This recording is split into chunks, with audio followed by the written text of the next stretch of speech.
Enfin, faire de la musique, calmons-nous, hein. Il le cogne contre une branche à intervalles réguliers, quoi. Léonard de Vinci était connu pour aller sur des marchés, acheter des oiseaux en cage et les libérer dans la foulée, comme ça, devant les marchands. Ah ouais, et le bonhomme était aussi végétarien, on parle quand même de la fin du 15e siècle, hein. Il était un tout petit peu en avance sur son temps. Pendant la Seconde Guerre mondiale, les Alliés ont inventé les rats explosifs. Ils ont rempli quelques cadavres de rats d'explosifs, hein, et leur but était de les déposer assez proches de fourneaux ou dans des locomotives pour que les Allemands qui tombent dessus veulent se débarrasser des petits cadavres en les jetant au feu, et quand tu jettes de l'explosif au feu... Bon, le seul problème, c'est que le plan a été découvert un peu trop tôt et aucune explosion de rats n'a jamais eu lieu.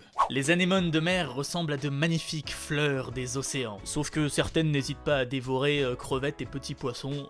Tout de suite, c'est moins gracieux. Au début de la Seconde Guerre mondiale, le zoo de Londres a tué toutes ces espèces venimeuses par crainte que certaines s'échappent après un bombardement par exemple. Heureusement, la quasi-totalité des animaux ont pu être sauvés en étant déplacés notamment.